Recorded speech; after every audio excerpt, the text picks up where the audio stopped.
आने के लिए। मुंह से जो दुर्गंध आती है वो बैक्टीरिया की तो आती है, बैक्टीरिया रहेगी तो दुर्गंध आएगी। अभी क्या है कि हम लोग बैक्टीरिया को हटाने के लिए मुंह से क्या करते हैं, अमूमन क्या करते हैं, जनरली क्या करते हैं? हम लोग ब्रश करते हैं मार्केट वाले पेस्ट से। और मैं आपको बता रहा हूं, मार्केट के पेस्ट में एक भी ऐसा इंग्रेडिएंट नहीं है जो बैक्टीरिया से लड़ सके, जो बैक्टीरिया को हरा सके, जो बैक्टीरिया को आपके मुंह से हटा सके। उसका क्या काम है? वो एक ही काम करता है, दुर्गंध की परत जो दुर्गंध आ रही है मुंह से, बदबू आ रही है, उस बदबू के ऊपर एक सुगंध का या एक खुशबू का एक लेयर बना देता है, एक परत बना देता है। जैसे मिठाई के ऊपर बर्क लगी होती है चांदी की, सोने की, ठीक वैसे ही बदबू के ऊपर एक एक खुशबू की परत जमा देता है। अब जब तक वो खुशबू रहती है प्रभावी, तब तक वो बदबू नहीं आती, क्योंकि बदबू दब गई, क्योंकि बदबू छिप गई, है ना? लेकिन जैसे ही उस टूथपेस्ट का प्रभाव कम होना शुरू होता है, दुर्गंध या बदबू दोबारा हमारे मुंह से आनी शुरू हो जाती है। अच्छा, बदबू आती क्यों है? आप देखेंगे किसी भी गीली जगह पे बैक्टीरिया जल्दी आते हैं, बैक्टीरिया, वायरस जो भी है। इसी वजह से हम अपने नहाने के बाद बाल को सुखा लेते हैं, है ना? और आप देखेंगे कि हम चेहरे को भी पोंछ लेते हैं। आप देखेंगे अगर कोई ऐसा टॉवेल है जो ज्यादातर गीला रहता है तो उसमें से बदबू आएगी। कपड़े अगर ज्यादा समय तक गीले रहते हैं तो उसमें से बदबू आती है। तो वो बैक्टीरिया की बदबू होती है। अगर आपका वॉशरूम, अगर आपका टॉयलेट अगर गीला रहता है ज्यादा, तो वहां काई जम जाती है या वहां से भी बदबू आना शुरू हो जाती है। जिसकी वजह से हम टॉयलेट को सूखा रखते हैं, बर्तन को सूखा रखने की चेष्टा करते हैं, क्योंकि बर्तन में भी अगर ज्यादा देर तक पानी लगा रहे, बहुत देर तक पानी लगा रहे, तो बर्तन में से भी बदबू आना शुरू हो जाएगी। जिस भी चीज में पानी ठहरा हुआ रहेगा वहां से बदबू आएगी, क्योंकि वहां पे ज्यादा बैक्टीरिया पनपते हैं। अब हमारा मुंह भी गीला है, बचपन से लेके आज तक मुंह तो गीला ही है। मुंह में तो लार रहती है, सलाइवा रहती है, थूक रहती है, तो मुंह भी गीला रहता है। लेकिन जब हम सो जाते हैं तो हमारा मुंह सूखना शुरू करता है और मुंह के अंदर बैक्टीरिया बनना शुरू होते हैं। तो जब अब मुंह के ऊपर अंदर बैक्टीरिया जमते हैं तो बैक्टीरिया की दुर्गंध भी आती है, क्योंकि दुर्गंध जो आती है वो मुंह से नहीं आती। अगर दुर्गंध आती है तो दिन में भी आती, ब्रश करने के बाद भी आती, लेकिन वो नेचुरल नहीं है, वो बैक्टीरिया की वजह से है। अब अगर मुंह बैक्टीरिया की वजह से स्मेल कर रहा है और आपने अगर कोई ऐसे मार्केट वाला टूथपेस्ट कर लिया जो खुशबू को बढ़ा रहा है, बदबू को दबा रहा है, तो आपका काम नहीं चलेगा। लेकिन अगर आप एलोस्टिन से अगर आप ब्रश करते हैं, तो एलोस्टिन में क्योंकि एलोवेरा है और क्योंकि ज़ेंथॉन्स है, तो वो क्या करते हैं, वो बैक्टीरिया को आपके मुंह से कंप्लीटली हटा देते हैं। जो गंदे बैक्टीरिया हैं, आपको गंदे बैक्टीरिया को मुंह से बिल्कुल 100% हटा देते हैं। तो बैक्टीरिया ही नहीं रहेगा तो बदबू आएगी कहाँ से? जिसकी वजह से आप देखेंगे कि जो लोग भी एलोस्टिन से ब्रश करते हैं, अगर खुशबू ना आए तो ना आए, लेकिन बदबू बिल्कुल नहीं आती उनके मुंह से, है ना? तो आप देखिए कि एलोस्टीन अगर हम यूज करते हैं तो मुंह से आने वाली बदबू अब जड़ से ही विनाश हो जाएगा बदबू का।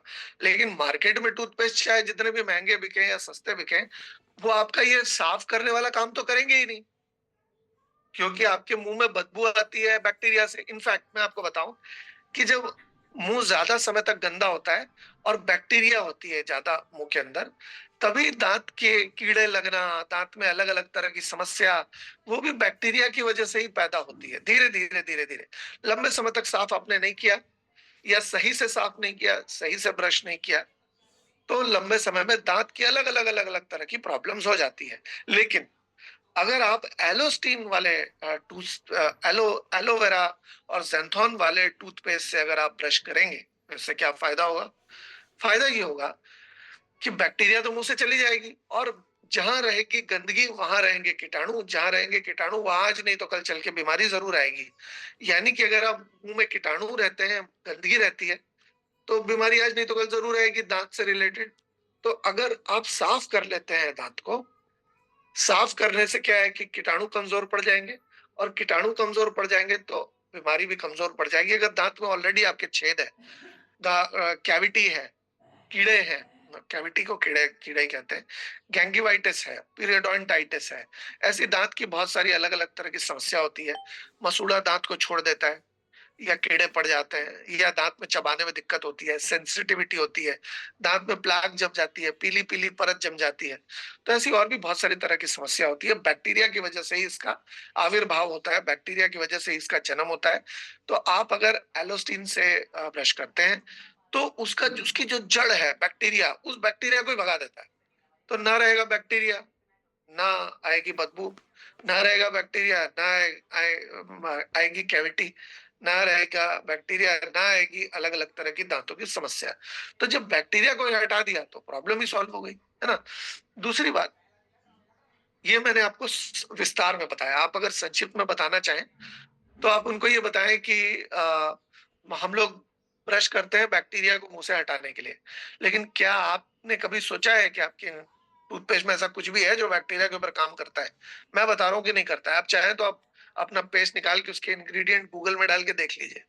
मैं आपको दावे के साथ कह सकता हूँ कि आपका टूथपेस्ट बैक्टीरिया के ऊपर बेअसर है।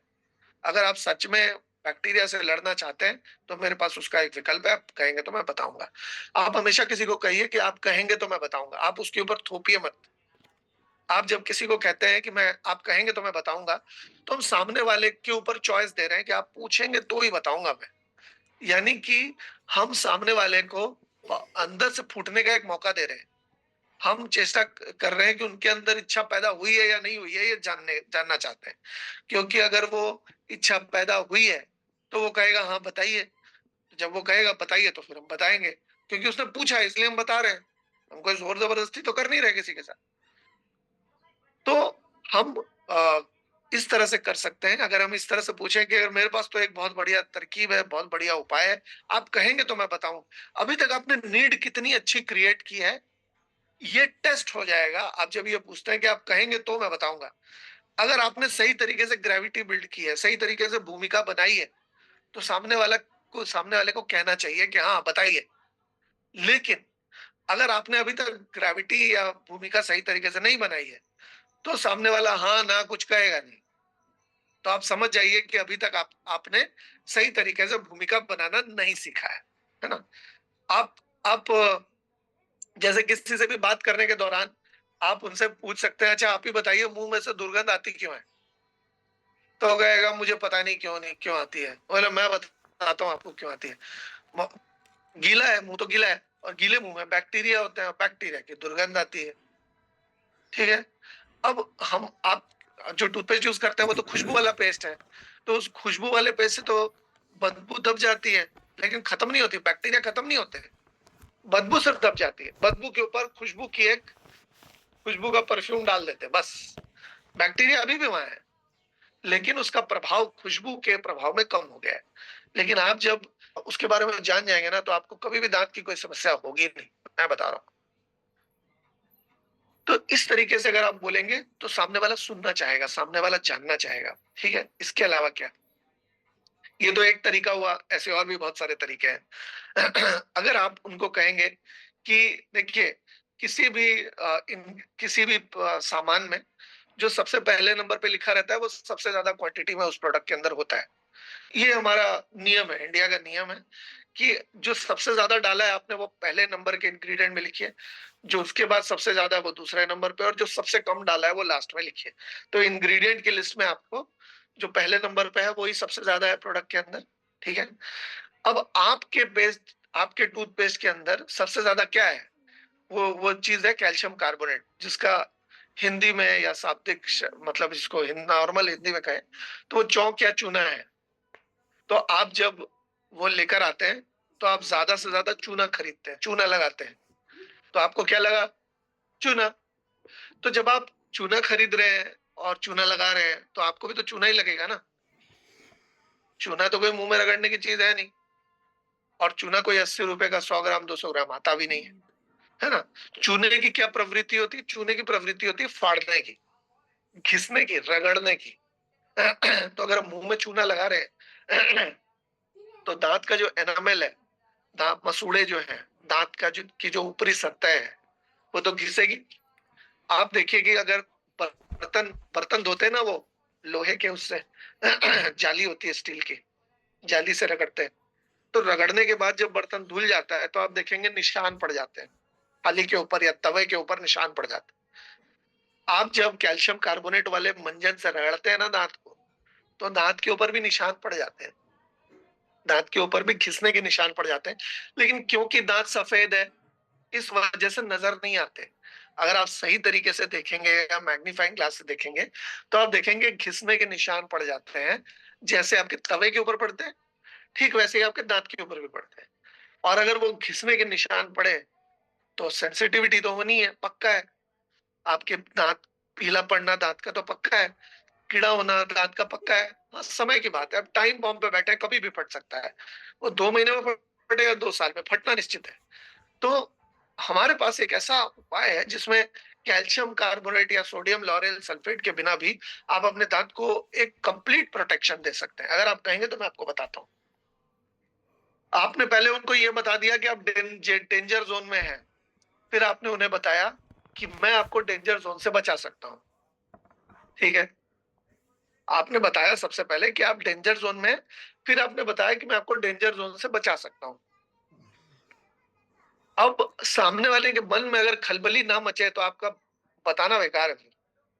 आपको इस तरह से बताना है कि सामने वाले के मन में खलबली मच जाए कि अरे यार, ये तो ऐसी चीज है, ये तो मुझे यूज करनी ही चाहिए, ये तो मुझे जानना ही चाहिए। तो आपको ये कैल्शियम कार्बोनेट वाला भी आप अपना सकते हैं। इसके ऊपर आप थोड़ी बहुत खुद भी रिसर्च कर सकते हैं कि कैल्शियम कार्बोनेट क्या होता है, कैल्शियम कार्बोनेट क्या करता है। तो ऐसे आप, क्योंकि अमूमन क्या होता है कि टूथपेस्ट पे लिखा रहता है कि सिर्फ मटर के दाने के बराबर का लेना है, लेकिन एड में दिखाते हैं कि वो पूरा का पूरा लंबा सा, मतलब वो टूथपेस्ट में लेते हैं, टूथपेस्ट टूथब्रश पे लेते हैं। तो वो तो बहुत ज्यादा है, वो ज्यादा लेने से नुकसान तो करेगा ही वो। लेकिन हम लोगों को ये बात पता भी नहीं है और उनके मार्केटिंग के झांसे में हम आ जाते हैं। तो खैर, कहने का ये मतलब है, तो कैल्शियम कार्बोनेट हो गया। एक और तरीका है बहुत कारगर। आप उनको ये बताइए कि जो लोग नशा करते हैं, उन लोगों के मुंह से नशे की बदबू आती है या नहीं आती? आप लोग चैट में लिखकर मुझसे बात कर सकते हैं। जो लोग नशा करते हैं, उनके मुंह से नशे की बदबू तो आती है। चाहे वो बीड़ी पिए, खैनी खाएं, सिगरेट पिए या शराब पिए, कुछ भी करें, कोई भी नशा करे, मुंह से तो बदबू आएगी, है ना? तो ये नशे की बदबू मुंह से आती क्यों है? क्योंकि नशे के जो मॉलिक्यूल्स होते हैं, जैसे हमारे प्रोडक्ट के मॉलिक्यूल्स होते हैं, प्रोडक्ट के मतलब छोटे छोटे कण होते हैं, ठीक उसी तरह से हमारे अ, नशे के भी कण होते हैं, छोटे छोटे कण होते हैं। और जब कोई नशे का सेवन करता है तो ये जो कण है, ये जो छोटे छोटे मॉलिक्यूल्स हैं, ये मुंह में जाके बैठ जाते हैं। और वो मुंह में जाके बैठ जाते हैं, इसी वजह से बदबू आती है।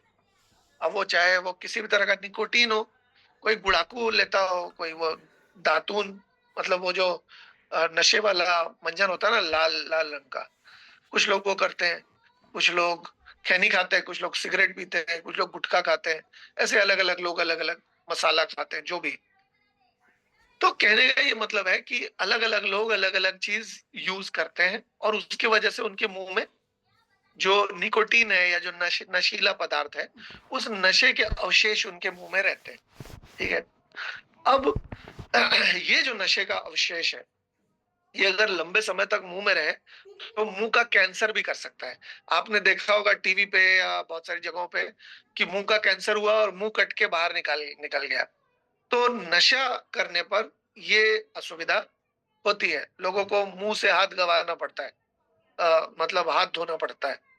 तो ऐसा क्यों होता है? क्योंकि नशीले पदार्थ उनके मुंह में 24 घंटे है, क्योंकि जो भी उन्होंने खाया उसकी बदबू तो है ही मुंह में। लेकिन एलोवेरा और ज़ेंथोन जो है, वो इस तरह के किसी भी मतलब मॉलिक्यूल का जानी दुश्मन है। वो बिल्कुल क्लीन कर देता है मतलब किसी के भी मुंह को। तो अगर एलोस्टीन से कोई ब्रश करता है, वो व्यक्ति जो नशा करता है, तो नशे का जो प्रभाव मुंह के ऊपर पड़ता है, नशे का जो प्रभाव आपके मुंह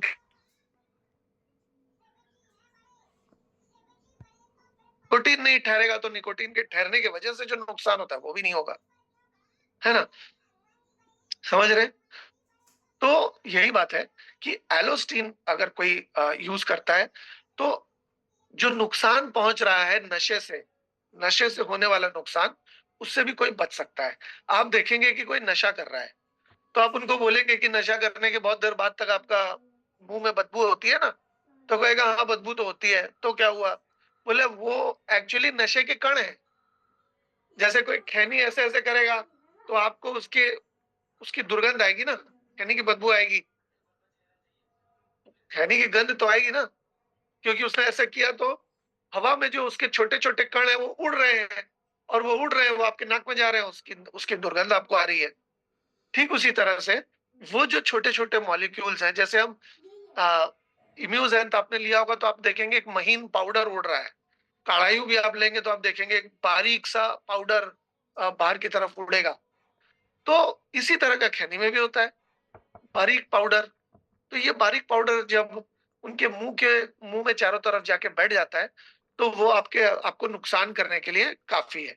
अगर आप उसको सही तरीके से क्लीन नहीं करेंगे तो दिक्कत होगी। आप किसी को भी कहिए कि एलोस्टिन अगर आप करिए, 1 महीना आप नशा मत करिए, ठीक है? फिर आप 1 महीने बाद जब नशा करना दोबारा शुरू करेंगे तो आपके मुंह में वापस वैसे ही कड़वा लगना शुरू हो जाएगा, जैसा तब लगा था जब आपने नशा करना शुरू किया था। जब आपने नशा करना शुरू किया था तब कड़वा कड़वा लगा था आपको, खैनी कड़वी लगी थी, सिगरेट कड़वी लगी थी, आपको शराब भी कड़वी लगी थी। तो आप जब 1 महीने तक एलोस्टिन से ब्रश करने के बाद जब आप फिर से नशा करना शुरू करेंगे, 1 महीने का ब्रेक लेने के बाद नशे से, तो आप देखेंगे कि आपको फिर से शराब कड़वी लगने लगी। आपको फिर से क्यों शराब कड़वी क्यों नहीं लगती रेगुलर पीने वालों को? क्योंकि उनके मुंह एडजस्ट हो गया है, उनके मुंह में वो कड़वे वाले जो पदार्थ है, वो उसके जो अवशेष हैं, उसके जो मॉलिक्यूल्स है वो सेट होके बैठे हैं वहां। तो जब वो आते हैं तो मुंह पहले से कड़वा है, तो वो एडजस्ट हो जाता है, उनको पता नहीं चलता है कि ये कड़वा है, क्योंकि सिगरेट के मॉलिक्यूल अंदर बैठ गए, तो उनको पता नहीं चल रहा है कि कड़वा है। लेकिन एलोस्टिन अगर 1 महीना वो करें नशे को छोड़कर, तो 31वें दिन या 32वें दिन जब वो दोबारा से जब नशा करना शुरू करेंगे तो उनको कड़वा लगेगा, ठीक वैसे ही जैसे पहले पहले दिन लगा था जब उन्होंने बचपन में नशा करना शुरू किया था। यानी कि नशे के जो अभी तक के अवशेष आपके मुंह में थे वो एलोस्टिन धोकर बाहर निकाल दिए। अब नशा तो कोई करना बंद नहीं करता, ज्यादातर लोग बंद नहीं करते, लेकिन अगर कोई ऐसा उपाय लग जाए जिससे कि नशे से होने वाला नुकसान कम से कम ना हो, तो अच्छा रहेगा ना? आप जैसे मान लीजिए कोई नशा करता है, उनकी मिसेस के पास जाएंगे और कहेंगे देखिए ये तो शराब पीते हैं, देखिए ये तो गुटखा खाते हैं, ये देखिए बीड़ी पीते हैं या सिगरेट पीते हैं, तंबाकू खाते हैं, तो इनका तंबाकू तो छोड़ छूट छूट नहीं पा रहा।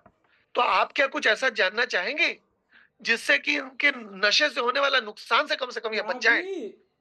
आप विश्वास नहीं मानेंगे कि 100% आउट ऑफ 100% बीवियां ये कहेगी कि हाँ हमारे जो पतिदेव हैं, हमारे जो मिस्टर हैं, हमारे जो ये हैं, वो नशा करते हैं और हम नहीं चाहते कि नशे से होने वाला नुकसान उनको हो।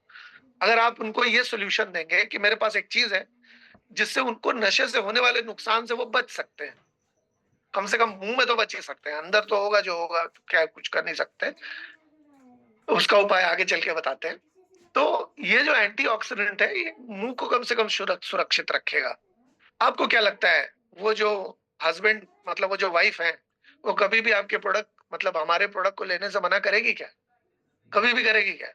क्योंकि उनको समझ में आ गया कि पति के को नशे से होने वाले नुकसान से ये बचा सकता है, ये सुरक्षा करेगा, ये उससे नुकसान नहीं होने देगा। ये कहना भर और वो प्रोडक्ट लेंगे, उनको पता नहीं है इनमें एलोवेरा है कि इनमें ज़ैंथोन है, उनको मतलब नहीं है। उनके पति को होने वाले नुकसान से बचा सकता है ना ये, बस। उसके अंदर क्या इंग्रेडिएंट उनको जानना भी नहीं है। उनको जो लाभ चाहिए था वो लाभ आपने उनको दे दिया, वो लाभ आपने उनको बता दिया। तो उसके अंदर क्या इंग्रेडिएंट है इससे कोई फर्क नहीं पड़ता। आप जब बाजार में कोई सामान लेने जाते हैं तो इंग्रेडिएंट देख के लेते हैं क्या? नहीं। किसी को दे रहे हैं तो आप क्यों इंग्रेडिएंट का रट्टा लगा रहे हैं? कोई जरूरत नहीं है उसकी। आप नीड उसकी उजागर कर दीजिए, आप उसकी नीड क्रिएट कर दीजिए, आप उसको ये एहसास दिला दीजिए कि ये फ़ायदेमंद है उसके लिए। बाकी आपको इंग्रीडिएंट को बताने की बहुत ज़्यादा ज़रूरत पड़ेगी नहीं। तो इसके अलावा अगर मान लीजिए किसी को कुछ दिक्कत हुई है, छोटी-मोटी, तो मैं उनको कहता हूँ कि देखिए ये मेरे पास एक ऐसी चीज़ है जो आपके दाँत को की रिपेयरिंग कर सकता है। ये भी एक प्रोडक्ट को किसी को देने का तरीका है। मैंने पिछले 16 सालों में 12, 14 करीब-करीब 1.5 करोड़ रुपए के प्रोडक्ट बेचे हैं, ठीक है? करीब-करीब 1.5 करोड़ रुपए के, मैं अंदाज़ा बता रहा हूँ, मैंने ज़्यादा ही बेचे हैं, मैं अंदाज़ा बता रहा हूँ आपको। 1.5 से 2 करोड़ का प्रोडक्ट बेचा पर्सनली, इंडिविजुअली, है ना? तो ये प्रोडक्ट कैसे बेचना है, ये मेरे से बेटर आपको कोई बता नहीं सकता, एट लीस्ट रेनेटस में। ठीक है? तो मेरे पास ऐसी-ऐसी तरकीबें हैं प्रोडक्ट को बेचने की, और खास करके सामने डेमोंस्ट्रेट करके ऐसी-ऐसी तरकीबें हैं प्रोडक्ट को बेचने की, कि आप एक बार दिखा देंगे ना तो वो एकदम उत्तेजित हो जाएगा, उसको लगेगा नहीं यार अभी चाहिए मुझे, अभी चाहिए, तुम्हें बस अभी है क्या? अभी चाहिए प्रोडक्ट मुझे, ऐसे करने लग जाएँगे लोग। आपसे वो प्रोडक्ट देना चुटकियों का खेल हो जाएगा। आप मतलब मेरे पास ऐसी-ऐसी मैंने 16 साल काम किया है ये वाला। ठीक है? तो प्रोडक्ट कैसे किसी को जाएगा, ये मैं चैंपियन हूँ इसमें। मतलब मैं, देखिए अपनी तारीफ करनी नहीं चाहिए, लेकिन 16 साल आपने जो काम किया हो वो आपको अच्छे से आएगा ही। खैर, तो अ, अगर छोटी-मोटी कोई समस्या, मैं आपको तरकीब बता रहा हूँ, ठीक है? कोई छोटी-मोटी समस्या है, आप बोलेंगे मेरे पास कुछ ऐसी चीज़ है जिससे ये रिपेयरिंग हो जाएगी। मतलब एक रिपेयरिंग का मेरे पास टूल है, औज़ार है। आप उनको ये मत कहिए टूथपेस्ट है, नहीं तो हल्के में लेंगे वो। मैं इसको रिपेयर करने का औजार है मेरे पास। आप जानना चाहेंगे तो बताइए। अब वो सोचेगा पता नहीं कौन सा औजार है, तो आपसे पूछेगा अच्छा बताइए जी कौन सा औजार है ना? तो जब आपसे पूछेगा तो आप कहेंगे देखिए तो ये रिपेयर कर सकता है। तो कुछ लोग सोचते हैं कि रिपेयरिंग कैसे पॉसिबल है जी? दांत तो दोबारा उगते नहीं है, तो रिपेयर कैसे हो जाएंगे जी? तो आप उन्हें कहिए कि जब आप छोटे थे तो आप दांत के साथ पैदा हुए, तो दांत तो थे नहीं जब आप पैदा हुए थे तो दांत निकले कहाँ से? शरीर ने निकाले। जो खुराक शरीर को मिली, जो आहार शरीर को मिला, जो न्यूट्रिशन शरीर को मिला, उससे शरीर ने दांत खुद उगाया, और फिर दूध के दांत टूट गए। फिर दोबारा आपने न्यूट्रिशन लिया, दोबारा दांत शरीर ने उगाया। तो जब शरीर दांत उगा सकता है, दांत पैदा कर सकता है, तो उसकी छोटी-मोटी रिपेयरिंग नहीं कर सकता क्या? बिल्कुल कर सकता है। अगर उसे वो खुराक मिले जो बचपन में मिलती थी, अगर उसे वो आहार, वो खुराक, वो न्यूट्रिशन, वो पोषण मिले जो उसको बचपन में मिला था, वो सर्विसिंग मिले, वो टूल मिले, तो जरूर कर सकता है। छोटी मोटी रिपेयरिंग शरीर अपनी कर सकता है। आप उसको सही पोषण तो दीजिए जिससे वो कर पाए। तो मेरे पास एक ऐसी चीज है जिससे ये कर सकता है। मेरे दांत में भी दिक्कत थी, मुझे तो बहुत फायदा हुआ है, और इसलिए मैं आपको दावे के साथ कह सकता हूँ कि आपको भी बहुत फायदा करेगा। आप इस तरह से बोल के देखिए, आपका काम बनना ही बनना है। तो ये मैंने आपको 4 तरीके बताए, और भी बहुत सारे तरीके हैं एलोस्टीन को देने के, लेकिन ये 4 तरीके में ही आज मैं विराम दूँगा, क्योंकि हमें बाकी के प्रोडक्ट्स को भी टच करना है। एलोस्टीन को अगर हम देखें, तो आप किसी महिला से अगर आप पूछेंगे कि साबुन से नहाने के बाद स्किन कैसी होती है? तो चाहे जैसा भी साबुन हो, साबुन से साफ करने के बाद स्किन जो है वो थोड़ी रूखी होती है। और जो साबुन ऐसा होता है जो कह लीजिए रूखी ना हो जिससे स्किन, वो बहुत महंगे आते हैं। नोवास्टिन से भी महंगे आते हैं, मैं बता रहा हूँ आपको। ये 150-150, 200 रुपए का एक साबुन आता है, और हमारे में तो 3-3 साबुन है। हमारे में तो 3-3 है ना? तो बेसिकली आप उनसे कह सकते हैं कि मैं तो एक ऐसी चीज़ है जिससे आपको ऐसा लगेगा कि आप मलाई से नहा रहे हैं। एक फल की मलाई होती है, एवोकाडो बड़ा महँगा आता है, और मलाई से नहाने से जैसा लगता है वैसा लगता है। तो मतलब मुझे तो बहुत अच्छा लग रहा है। आप ये बता सकते हैं कि एक खास फल है जिसकी मलाई से अगर नहाते हैं, जैसे बहुत बड़े-बड़े हीरो-हीरोइन उससे नहाते हैं, है ना? और बहुत सारे ऐसे मॉडलिंग इंडस्ट्री के लोग उससे नहाते हैं। तो आप इस तरह बहुत सारे पढ़े-लिखे समझदार लोग वो मलाई से ही नहाते हैं। तो वो एक खास फल की मलाई है उस खास फल की मलाई से नहाने के बहुत सारे फायदे हैं। स्किन के फायदे हैं, स्किन को रूखा नहीं करेगा, स्किन में इन्फेक्शन नहीं होने देगा, और धूल से, सूरज की धूप से और रेडिएशन से जो नुकसान पहुंचता है स्किन को, वो नहीं पहुंचने देती है। वो दूध की जो, वो जो मलाई है, वो जो फल की जो मलाई है, फल की मलाई से बना है, फल की मलाई से। एक मलाईदार फल है, उस फल की मलाई से बना है, क्योंकि एवोकाडो एक फल है और एक फैटी फल है। तो अब होता क्या है, जब आप दूध उबालते हैं, तो दूध उबालने से जो मलाई ऊपर आ जाती है, तो मलाई अलग काम में आती है, दूध अलग काम में आता है। दूध का बेस्ट पार्ट थी मलाई, इस वजह से वो ऊपर आ गई थी। ठीक उसी तरह से हम लोग जब एवोकाडो को प्रोसेस करते हैं, तो एवोकाडो की जो मलाई है वो ऊपर आ जाती है, और जो टॉप 10 टॉप 20% जो मलाई होती है, उससे हम नोवास्टिन सोप बनाते हैं। ठीक है, मतलब ये मलाई से बनता है बेसिकली, ये फल की मलाई से बनता है। तो आप जब कहेंगे कि आप एक फल की मलाई से, जो कि बहुत महंगा फल है, उस फल की मलाई से स्किन को ये करते हैं, तो किसी भी तरह का पोल्यूशन या रेडिएशन या किसी भी तरह के केमिकल का जो नुकसान है आपके स्किन को नहीं पहुंचता। और इसके अलावा स्किन के कंडीशनर का भी काम करता है, किसी भी तरह से आपको स्किन को बचाए रखता है, एक सुरक्षा कवच प्रदान करता है। तो ये सारी बातें कह के आप बड़ी आसानी से नोवास्टिन को ट्राई करा सकते हैं। आप कभी भी किसी भी प्रोडक्ट को बताना चाहते हैं, तो आपके मुंह से बताने से बहुत ज्यादा अच्छा है कि आप उनको टच एंड फील दे दें, प्रोडक्ट को छू के आप दिखा दें कि प्रोडक्ट कैसा है ना? तो आप एलोस्टिन को भी आप इस तरह से छू के आप, अच्छा लिखा हुआ है एलोस्टिन और है नोवास्टिन ना? ओके, ठीक, कोई बात।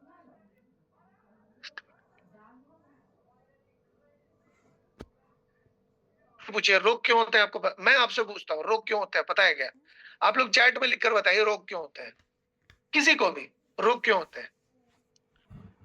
जाने अनजाने में हर किसी को रोग होते हैं, हर किसी को अलग अलग तरह की बीमारी, कोई किसी को सर्दी जुकाम हो जाता है, किसी को कुछ हो जाता है, किसी को कुछ हो जाता है ना? तो आप मुझे चैट में लिखकर बताइए, इम्यूनिटी की वीकनेस की वजह से रोग क्यों होते हैं? मतलब आपको मेरा ही सवाल दोहराना नहीं है, आपको जवाब देना है, रोग क्यों होते हैं? डेड सेल की वजह से, वीक इम्यूनिटी की वजह से, खान पान की वजह से, डेफिशिएंसी की वजह से। मोहित सर बिल्कुल मुस्तैदी से, बिल्कुल चुस्त। ओके, स्टमक साफ नहीं होता है इस वजह से, इम्प्रॉपर फूड। जब हमारा कमांडो खतरे में हो, कमांडो, अच्छा, virus, bacteria, habit, oxidative stress, पोषक आहार की, ओके ठीक है, न्यूट्रिशन की वजह से, फ्री रेडिकल्स की वजह से, इम्यूनिटी, खान पान की वजह से, death of cell, okay, bad habit, cell damage, not no proper diet, लापरवाही। सुनील कुमार जी कह रहे लापरवाही, बिल्कुल सही है, लापरवाही भी है। बैड हैबिट, ओके, खान पान, न्यूट्रिशन, ओके, मैं समझ गया। बस बस बस, ठीक है ठीक है। अभी देखिए, आपके ब्लड की क्वालिटी, आप ये आपने यूजुअली जवाब में मुझे ये तो नहीं मिला, लेकिन ये भी सही है। आपको अगर किसी को इम्यून देना है, तो आप उनको कहिए कि बीमारी क्यों होती है, तो वो अलग अलग तरह के वो भी जवाब देगा जिस तरह से आपने दिए। इम्यूनिटी वीक है जी, ये है वो है, पता नहीं क्या क्या है। आप उनको बोलिए, देखिए जब हमारी ब्लड की क्वालिटी पहले जैसी नहीं रहती, तब ये होता है। ब्लड की क्वालिटी मतलब क्या हुआ जी? आपके ब्लड में, आपके खाने के जरिए, आपके पानी के जरिए, आपकी हवा के जरिए, आपके ब्लड में तो इम्प्योरिटी जाती है, गंदगी जाती है ना जी? आप मुझे बताइए, जाती है कि नहीं जाती है? चैट में मेरे साथ बात कीजिए, बात करते रहेंगे तो आपको ज्यादा अच्छी तरह से समझ में आएगा। आ, महेश जी, आप अपने इंटरनेट का कनेक्शन चेक कीजिए, मेरा वाईफाई बहुत जोरदार चलता है, मेरे वाईफाई पे कोई शक नहीं किया जा सकता, मेरी जबरदस्त आवाज आ रही है, आप एक बार अपना कनेक्शन चेक कर लीजिए। तो ओके, तो हमारे खाने के जरिए हमारे ब्लड के अंदर गंदगी जाती है, हमारे पानी के जरिए हमारे ब्लड में गंदगी जाती है, जो हम सांस लेते हैं उसमें भी बहुत तरह की गंदगी है, तो वो भी हमारे फेफड़े के जरिए हमारे ब्लड में मिक्स हो जाती है कि नहीं? और जब किसी के ब्लड में गंदगी मिक्स हो जाती है, तो वही ब्लड लिवर में जाता है, हार्ट पंप करता है, लिवर में जाता है, वही ब्लड पंप करता है, किडनी में जाता है, वही ब्रेन में जाता है, वही आपके लिवर में जाता है, वही जाता है ना जी? कहीं हाँ कि ना, जाता है कि नहीं जाता? चैट में जवाब दे सकते हैं। आप मुझसे बात करते रहेंगे तो आपको समझ में आएगी बात, और आपको समझ में आएगी तभी आप किसी और को बता पाएँगे। यस। ठीक है? अभी क्या है कि सर्विस करेंगे, अच्छा ये ब्लड ब्लड की सर्विसिंग पॉसिबल है क्या? ब्लड की सर्विसिंग किस चीज़ से होती है? कुछ लोग कहते हैं भई जी ब्लड को प्यूरिफाई करने के लिए मार्केट में कुछ प्रोडक्ट मिलते हैं जी, आंवला लेने से प्यूरिफाई हो जाता है जी। ब्लड तो आंवला में नहीं मिक्स होता है। मैं आपको बताता हूँ, विडंबना ये है। लोग बोलते हैं आंवला अमृत है। ध्यान से सुनिए, जब आप ये किसी को बताएँगे ना, तो लोग कहेंगे जी हम तो आंवला पीते हैं जी, हम तो ये पीते हैं, हम तो वो पीते हैं, तो इससे तो हमारा ब्लड प्यूरिफाई हो जाएगा जी। पॉसिबल नहीं है। क्यों बता रहा हूँ? क्योंकि खट्टे फल या आंवला में विटामिन सी होता है, और विटामिन सी में डिटॉक्सिफाई करने की क्षमता है, मैं मानता हूँ। लेकिन आंतों को डिटॉक्सिफाई करने की क्षमता है, ब्लड को डिटॉक्सिफाई नहीं कर सकता। ब्लड को डिटॉक्सिफाई करने के लिए नैनो मटेरियल की जरूरत है। ब्लड को डिटॉक्सिफाई करने के लिए आपको फाइटोन्यूट्रिएंट्स की, बायोएक्टिव कंपाउंड्स की जरूरत है। हर चीज में नहीं होते वो, और किसी में कुछ होते हैं, किसी में कुछ होते हैं, तो आपको सारे के सारे चाहिए ब्लड को अच्छी तरह से प्यूरिफाई करने के लिए। क्योंकि अगर ब्लड प्यूरिफाई हो गया, ब्लड की सर्विसिंग हो गई, तो वो मतलब बहुत सारे लोगों को आपने देखा होगा बीपी की शिकायत है क्योंकि ब्लड गाढ़ा है। इस वजह ब्लड को पतला करने के लिए उनको टैबलेट दी जाती है कि नहीं? तो अगर ब्लड की क्वालिटी अच्छी हो गई तो बीपी की समस्या ही खत्म। ब्लड की क्वालिटी अच्छी हो गई तो पैनक्रियाज भी हेल्दी हो जाएगा और डायबिटीज में भी आराम मिलेगा। ब्लड की क्वालिटी अगर हमारी अच्छी हो गई तो किसी भी तरह का स्ट्रोक हमें नहीं होगा। ब्लड की क्वालिटी अगर अच्छी हो गई तो हमारे ब्लड ही कैरियर का काम करता है। ब्लड ही मतलब खाना जो है, वो न्यूट्रिशन जो है वो एक जगह से दूसरी जगह पर लेकर जाता है। तो अगर ब्लड की क्वालिटी अच्छी होगी तो वो कैरिंग एजेंट का काम भी अच्छा करेगा। तो हमारी ओवरऑल हेल्थ बहुत अच्छी हो जाएगी अगर ब्लड की सर्विसिंग हो गई तो ये जो डब्बा आप अपने सामने देख रहे हैं, इम्यूजेंट एंटीऑक्सीडेंट, मेरे पास एक तरकीब है जिससे आपकी ब्लड की सर्विसिंग हो सकती है। आप जानना चाहें तो मुझे बताइए। अब आपने थोड़ी बहुत डिटेल तो दे दी। अगर आपकी ब्लड की सर्विसिंग नहीं है, ब्लड गाढ़ा हो गया तो दिक्कत है, बट ज्यादा पतला हो गया तो वो भी दिक्कत है। और हमारे खाने पीने से तो अलग अलग तरह के केमिकल, हमारा खाना सब्जी फल खाने के लिए हमारे शरीर को बनाया गया है, लेकिन इन्हीं तीनों चीजों से के माध्यम से हमारे शरीर के अंदर जाता है insecticide, pesticide, urea, potash, lead, chlorine, chemical, herbicide, ये सारा हमारे शरीर के अंदर जाता है। तो हमारे ब्लड को तो प्यूरिफाई करने की जरूरत है, क्योंकि ब्लड में तो ये खाना पानी हवा तीनों जाके तो ब्लड में ही मिक्स होते हैं हमारे। ऑक्सीजन जो हवा से जाता है वो तो ब्लड में ही मिक्स होता है कि नहीं? और आप जो खाना खाते हैं उसी से ब्लड बनता है आपका, पानी पीते हैं उसी से ब्लड का तरलता जो है रेगुलेट होती है, और लिक्विड फॉर्म उसको कौन देता है? पानी देता है। तो अभी क्या है कि आपको ब्लड को सर्विसिंग करने के लिए तो कुछ चाहिए। तो ये एक ऐसा प्रोडक्ट है जिससे आप अपनी ब्लड की सर्विसिंग कर सकते हैं। ब्लड में जो गंदगी चली गई उस गंदगी को हटाता है ये, और नई गंदगी को आने नहीं देता। ब्लड की क्वालिटी इंप्रूव हो जाती है तो न्यूट्रिशन कैरिंग कैपेसिटी बढ़ जाती है ना? अच्छा क्वालिटी ब्लड जब जाता है ब्रेन में तो ब्रेन भी अच्छे से फंक्शन करता है, और इम्यूनिटी सिस्टम भी बढ़िया हो जाता है। तो ये बहुत ही लेमैन्स एग्जांपल है, एक बहुत ही साधारण तरीका है। आप उनके शरीर की सर्विसिंग, आप बोलिए कि लोगों को रोग क्यों होता है, लोगों की शरीर की थकावट क्यों होती है, इम्यूनिटी क्यों वीक हो जाती है? क्योंकि ब्लड की क्वालिटी खराब है। आपने सारी चीजों को ब्लड की क्वालिटी की तरफ लेकर जाना है। ठीक है? आप बोलिए ये क्यों होता है, ब्लड की क्वालिटी खराब है, ये क्यों होता है ब्लड, जो कि फैक्ट है। आप जब बीमार पड़ते हैं, कोई भी बीमार पड़ता है तो ब्लड की क्वालिटी खराब होना उसका एक कारण होता है। मतलब बहुत सारे कारणों में से एक कारण ये भी होता है। तो अगर आप ये कहते हैं ब्लड की क्वालिटी सही नहीं है इस वजह से आप बीमार पड़े हैं, तो उसमें कुछ गलत नहीं है। आप देखेंगे ब्लड में 52-54 तरह के इंग्रेडिएंट होते हैं, red blood cell, white blood cells, तो प्लाज्मा, तो और भी आप देखेंगे कभी भी किसी को कुछ भी होता है ना तो ब्लड टेस्ट से पता करते हैं, ब्लड ही निकालते हैं। तो ब्लड में इतनी सारी चीजें होती है कि पता किया जा सकता है कि किसके शरीर में क्या गड़बड़ है, ब्लड टेस्ट से पता चलता है। क्योंकि ब्लड में हर चीज का सैंपल है, हर चीज का एक सैंपल साइज है। तो जैसे हम अपने गाड़ी में फिल्टर चेंज करते हैं, हम जैसे अपने गाड़ी में इंजन ऑयल डालते हैं, हम अपने बाइक में मोबिल डालते हैं, वैसे हम अपने शरीर में ये डालेंगे अगर, तो हमारा ब्लड प्यूरिफाई रहेगा। और जितना अच्छा हमारा ब्लड प्यूरिफाई रहेगा उतना हमारे शरीर की एज बढ़ जाएगी, हमारी आयु बढ़ जाएगी, हम निरोगी हो जाएंगे उतना अच्छा। तो इस तरीके से आप इम्यून हेल्थ को सामने वाले के सामने प्लेस कर सकते हैं। अब स्पैन को समझते हैं, स्पैन को कैसे प्लेस करते हैं। आप देखिए कि आप उनको ये कह सकते हैं कि जो रिप्रोडक्टिव सिस्टम है हमारा, वो भी एक मशीन है। तो हर मशीन सर्विस करने से ज्यादा अच्छा मतलब ये करती है, ज़्यादा अच्छा काम करना शुरू करती है। तो हमारे पास कुछ ऐसा है जिससे आपके जो रिप्रोडक्टिव घोड़े हैं वो दौड़ने लग जाएँगे। बिल्कुल ये रिप्रोडक्टिव सिस्टम का समझ लीजिए ये मतलब ये एक ऐसी चीज़ है जो रिप्रोडक्टिव सिस्टम ये मिलते ही रिप्रोडक्टिव सिस्टम अच्छा काम करने लग जाएगा क्योंकि ये रिप्रोडक्टिव सिस्टम का खाना है, ये रिप्रोडक्टिव सिस्टम का भोजन है ना? तो जैसे सिलाई मशीन को सर्विस करने के बाद अच्छी चलने लगती है, गाड़ी जब आपकी सर्विस होके आती है, बाइक जब आपकी सर्विस होकर आती है, एसी जब आपका नया-नया सर्विस होता है तो अच्छा चलता है। ठीक उसी तरह से जब आप रेनेटोस्पैन पाउडर को देंगे और कुछ एक्सरसाइजेस भी करेंगे, तो आपके सोए हुए अरमान भी जाग जाएँगे। आपको कोई असुविधा नहीं होगी और जिस भी तरह की समस्या है भी, तो वो समस्या बिल्कुल भाग जाएगी क्योंकि ये आपके शरीर को एक्टिवेट कर देगा, आपके रिप्रोडक्टिव सिस्टम को, आपके प्रजनन तंत्र को, आपके सेक्सुअल लाइफ को बिल्कुल एक्टिवेट कर देगा। ऐसे राजा-महाराजा जो खाते थे ये वही चीज़ है और ये बहुत ज़बरदस्त काम करता है, एकदम फुल प्रूफ है, एकदम ज़बरदस्त काम करता है। तो आप ये लेकर देखेंगे तो आप मुझे धन्यवाद देंगे, आप मुझे खोजेंगे कि अरे! परिवेश जी ने मुझे बताया था, अरे! बहुत धन्यवाद उनका। और मेरे परिचय में जितने भी पढ़े लिखे समझदार लोग हैं वो यही इस्तेमाल कर रहे हैं और उनके रिप्रोडक्टिव हेल्थ बहुत अच्छी है, बहुत ही जबरदस्त उनको एनर्जी रहती है और मान लीजिए ज्यादा उम्र में भी बिल्कुल बढ़िया है। अच्छा, लेकिन आपको मैं ये ज़रूर बताना चाहूँगा कि इसको सिर्फ़ सेक्सुअल प्रोडक्ट के तौर पे मत देखिए।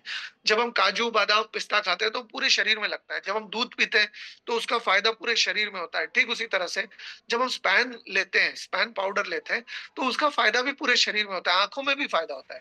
जब पूरा शरीर मजबूत हो रहा है, रिप्रोडक्शन मजबूत हो रहा है, तो आँखें भी मजबूत होगी, ब्रेन भी मजबूत होगा, रिफ्लेक्सेस भी मजबूत होंगे, एनर्जी भी बढ़ेगी। सब चीज़ पे फ़ायदा समान रूप से फ़ायदा होगा। ऐसा नहीं कि सिर्फ रिप्रोडक्शन में ही फायदा होगा, बाकी सारी चीजों में नहीं होगा ना।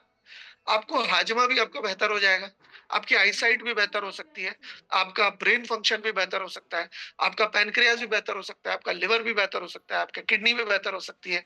तो हर ऑर्गन के ऊपर इसका समान रूप से प्रभाव पड़ता है, हर शरीर के हर अंग, हर प्रत्यंग, हर सेल के ऊपर इसका प्रभाव पड़ता है। जब ये शरीर के अंदर जाता है तो ऐसा नहीं कि सिर्फ ये रिप्रोडक्टिव सिस्टम को मजबूत, ये पूरे शरीर को मजबूत करता है। तो आप अगर किसी के पूरे शरीर को मजबूत करना चाहते हैं, अगर कोई कमजोर है उसको एनर्जी देना चाहते हैं, ये दे सकते हैं। आप अगर किसी को सेक्सुअली एक्टिवेट करना चाहते हैं तो ये दे सकते हैं। आप अगर किसी को नॉर्मली भी अगर कोई कमजोरी है या किसी भी तरह का की असुविधा है तो आप इम्यूजेंथन नोवा के साथ स्पैन को जोड़ सकते हैं। अगर कोई बहुत ज्यादा जटिल समस्या है तो मत दीजिए। किडनी की अगर बहुत बड़ी समस्या कोई है या आपको लिवर की बहुत बड़ी समस्या कोई है तो मत दीजिए। हार्ट की अगर स्टंट लगे हुए हैं हाथ में, बहुत ज्यादा समस्या है तो मत दीजिए। लेकिन एक्सट्रीम केसेस के अलावा आप इसको सबको दे सकते हैं। और ये जो ओवर ऑयलिंग, जैसे मान लीजिए आप हर मशीन को ओवर ऑयलिंग की जरूरत पड़ती है, उसमें मोबिल डाला जाता है, उसमें तेल डाला जाता है ताकि वो सही तरीके से परफॉर्म करे, तो ये आपके रिप्रोडक्टिव सिस्टम की ओवर ऑयलिंग कर देता है। और जब ये ओवर ऑयलिंग कर देता है तो हर इंजन को आगे बढ़ने के लिए ईंधन चाहिए। ठीक है, रेलवे का जो इंजन होता है उसको आगे बढ़ने के लिए ईंधन तो चाहिए। ईंधन यानी कि कंबस्शन चाहिए उसको, मतलब फ्यूल चाहिए, फ्यूल। पहले के जमाने में कोयले का इंजन होता था, तो जिस स्पीड में आप कोयला डालते हैं कोयले के इंजन में उतने ज्यादा भाप बनती थी और उतनी स्पीड में इंजन चलते। मैंने अपने जीवन में तो स्टीम के इंजन देखे हैं। अभी जो नए नए लोग मतलब जो 20 की उम्र से 20-30 की उम्र से नीचे के उनको नहीं पता मैं क्या कह रहा हूँ। लेकिन पहले स्टीम के इंजन होते थे और स्टीम के इंजन के एक दो बोगी बाद तक कोयला होता था और वो कोयला लाके भट्टी में डाला जाता था। भट्टी मतलब जसपाल भट्टी नहीं, भट्टी मतलब वो वाली भट्टी, है ना। तो वो भट्टी में डालते हैं तो वहां हीट जनरेट होती है और वो जो हीट से स्टीम बनती है और स्टीम के जरिए इंजन आगे चलती है। पहले कोयला डलता था, उसके बाद डीजल इंजन होने लगे। डीजल डालेंगे तब गाड़ी चलेगी। ठीक है, डीजल डालना पड़ता था। फिर उसके बाद इलेक्ट्रिक इंजन आ गए, तो उसमें भी इलेक्ट्रिक तो लगता ही है ना जी, इलेक्ट्रिक तो लगता है। तो वो जो फ्यूल है, वो जो चलता था, फिर डीजल डलने लगा, फिर इलेक्ट्रिक डलने लगी। तो वो जो इंजन को तेज दौड़ाने के लिए जो ईंधन चाहिए, ये ईंधन है इसके अंदर। ये आपके सेक्सुअल गाड़ी का पेट्रोल है। पेट्रोल डालेंगे तो गाड़ी चलेगी। हाँ, पेट्रोल बहुत ज्यादा नहीं डालना, एक दिन में 1 पाउच से ज्यादा यूज नहीं करना, ठीक है? आपको अगर बहुत ज्यादा दिक्कत है तो 2 भी कर सकते हैं, लेकिन शुरुआत 1 से ही करनी है। बल्कि मैं तो कहता हूँ शुरुआत हाफ-हाफ से कीजिए। हाफ सुबह लीजिए, हाफ शाम को लीजिए, या हाफ दोपहर में लीजिए, हाफ रात को लीजिए, और फिर धीरे-धीरे 1 सप्ताह 10 दिन बाद आप इसको मतलब बस सिर्फ 1 बार 1 लीजिए रात के समय। खाना खाने के बाद लेने का है ये। तो ये जैसे डीजल इंजन डीजल पे चलता है, पेट्रोल की गाड़ी पेट्रोल पे चलती है, इलेक्ट्रिक की गाड़ी इलेक्ट्रिक पे चलती है, वैसे हमारे शरीर की जो सेक्सुअल गाड़ी है वो इस पे चलती है। आप ये एग्जांपल देंगे ना कि हर गाड़ी का कोई ना कोई फ्यूल तो होता है, हर गाड़ी का कोई ना कोई पेट्रोल तो होता है, डीजल होता है, लेकिन ये जो है ये हमारी सेक्सुअल गाड़ी का पेट्रोल है। आप जितना अच्छा पेट्रोल डालेंगे उतनी अच्छी गाड़ी चलेगी। आपने तो पेट्रोल डाला ही नहीं तो गाड़ी चल नहीं रही है, पेट्रोल डालिए गाड़ी चलने लगेगी। तो इस तरीके से आप समझाएंगे तो कोई नहीं समझने वाला भी आसान शब्दों में समझ पाएगा। मेरे पास एक ऐसी चीज है जो पेट्रोल का काम करती है, आप उसको डालेंगे तो आपकी सेक्सुअल गाड़ी आगे चलने लगेगी। आप जानना चाहें तो मुझे बता सकते हैं, मैं आपको बताऊंगा। आपके बिना चाहे मैं आपको जबरदस्ती नहीं बताऊंगा। मेरे मतलब मैं पहले जब अपने दोस्तों के साथ बात करता था या अपने उम्र वाले किसी से बात करता तो मैं पहले टेक अवे करता था। मैं उनको बोलता था तुम जान के क्या करोगे, मैं तुम्हें नहीं बता रहा, तुम पहले मुझे प्लीज बोलो तब बताऊंगा। पहले उसकी जानने की इच्छा को मैं बहुत ज्यादा बढ़ा देता था, तब बताता। क्यों, दोस्त तो ऐसी बात सुनते नहीं। तो जब तक वो प्लीज नहीं बोलता मुझे भी बताने में मजा नहीं आता था। तो आप भी कुछ ऐसा कर सकते हैं, और भी बहुत सारे तरीके हैं। आप उनको ये कह सकते हैं कि ये ओवरऑल शरीर का टॉनिक है, इससे शरीर ओवरऑल शरीर की सर्विसिंग होती है, शरीर में ताकत आती है।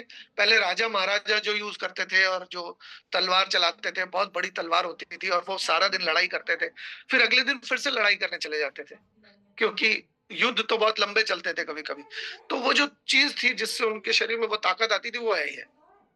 और इसमें वो सारे प्राकृतिक तत्व हैं जो कि पहले राजा महाराजा लेते थे। तो ये मेरे पास आया है, मतलब ये मेरा सौभाग्य है कि ये मेरे पास आ गया। मतलब मैंने कुछ अच्छे कर्म किए होंगे, कुछ अच्छा किया होगा, इसलिए मेरे पास ये बहुत सौभाग्यवश ये मुझे पता चल गया और इसका सेवन मैं कर रहा हूँ। मजा आ रहा है एकदम, मतलब एकदम 38 में 18 जैसा मजा आ रहा है मुझे। तो आप लेके देखो, आपको मजा आ जाएगा, बाय गॉड मैं बता रहा हूँ। तो इस तरह से अगर आप बात करते हैं तो सामने वाले को, आपको इंग्रेडिएंट की जरूरत नहीं है। इसमें ये है वो है, उसने कभी जिंदगी में नहीं सुना।